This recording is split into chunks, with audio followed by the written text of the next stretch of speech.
Hai adik-adik, bagaimana kabarnya? Semoga selalu sehat-sehat ya tentunya. Pada video kali ini, kakak akan membahas tentang perubahan pada benda. Nah, untuk mengetahui apa saja perubahan pada benda, yuk tetap ikuti video kakak. Selamat menyaksikan. Perubahan pada benda. Yang pertama ada perkaratan, yang kedua ada pembusukan, dan yang ketiga ada pelapukan. Salah satu contoh perkaratan yaitu mobil, yang awalnya bisa kita lihat masih bagus, sehingga mengalami perkaratan dan bisa kita lihat sudah hancur dan mulai rusak. Apa sih penyebab perkaratan? Penyebab perkaratan yang pertama adalah konsentrasi air atau H2O dan oksigen atau O2. Udara yang lembab akan mengandung banyak air. Air merupakan salah satu faktor penyebab suatu korosi. Maka, udara lembab akan mengakibatkan logam berkarat. Selain itu, air dengan kandungan oksigen terlarut tinggi juga akan mempercepat terjadinya karat. Yang kedua, permukaan logam tidak rata. Permukaan suatu logam yang tidak rata akan mengakibatkan terbentuknya kutub-kutub muatan. Kutub muatan ini akan berperan sebagai anode dan katode. Dan yang ketiga adalah suhu. Semakin tinggi suhu, semakin cepat korosi terjadi. Hal ini terjadi karena suatu laju reaksi kimia meningkat seiring dengan bertambahnya suhu.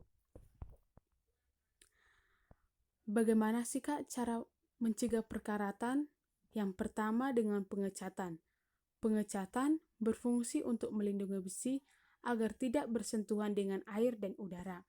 Beberapa jenis cat yang mengandung timbal dan seng akan lebih baik dalam melindungi besi. Yang kedua dengan cara melapisi logam dengan krom atau chromium plating. Krom memberikan lapisan pelindung pada logam melalui proses elektrolisis, sehingga logam yang dikrom akan terlihat mengkilat. Krom masih dapat memberikan perlindungan meskipun pada lapisan krom tersebut ada yang rusak.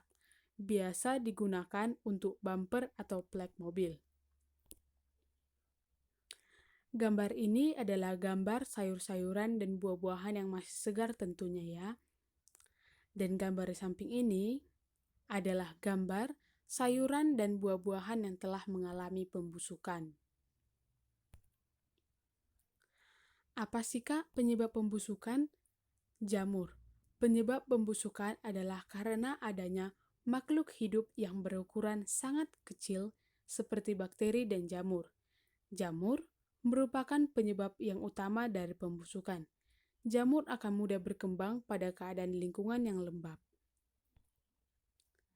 Nah, bagaimana sih cara mencegah pembusukan? Yang pertama dengan pengeringan. Hal ini dilakukan dengan cara menjemur bahan makanan. Contoh pengeringan dapat dilihat pada saat nelayan menjemur ikan asin. Selain dengan menjemur ikan asin, dapat juga dilakukan dengan cara pengasapan. Yang kedua, penyimpanan dalam lemari pendingin.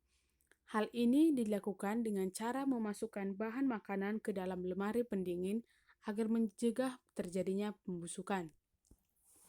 Yang ketiga, pemberian bahan pengawet.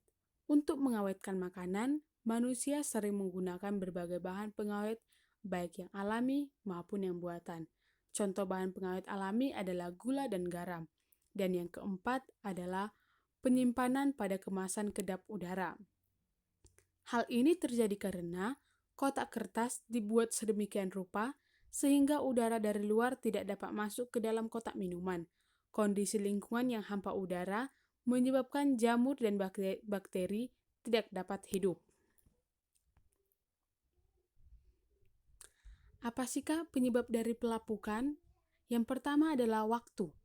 Pelapukan terjadi karena sebuah batuan sudah terlalu lama atau sudah terlalu tua, hingga akhirnya batuan tersebut mengalami pelapukan. Yang kedua, organisme. Organisme merupakan hal yang cukup penting dalam proses pelapukan, seperti halnya dengan proses penguraian tumbuh-tumbuhan secara alami. Dan yang ketiga adalah iklim dan cuaca.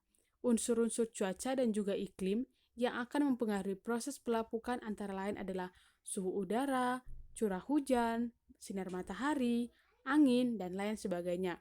Di daerah yang memiliki iklim lembab dan juga panas, batuan akan cepat mengalami proses pelapukan. Nah, bagaimana cara mengatasi pelapukan?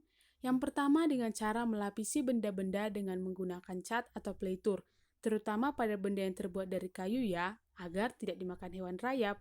Yang kedua, menyimpan atau meletakkan benda-benda dalam keadaan kering serta di tempat yang tidak lembab.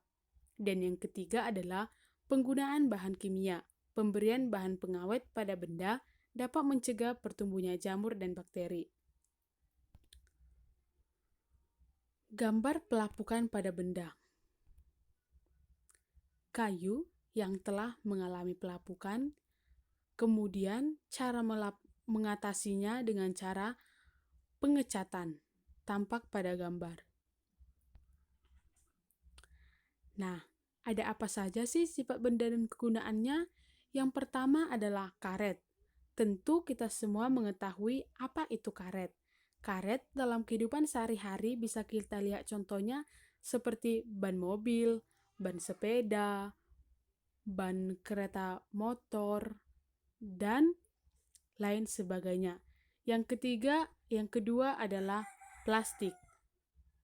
Plastik dalam kehidupan sehari-hari sering disebut dengan kantong kresek. Dan yang ketiga, logam. Logam bisa kita gunakan dalam kehidupan sehari-hari untuk pembuatan pagar. Dan yang terakhir adalah kayu. Kayu dalam kehidupan sehari-hari bisa kita gunakan seperti meja, kursi, dan lemari. Demikian materi kita pada pagi hari ini. Apabila ada kesalahan, kakak minta maaf. Sekian dan terima kasih.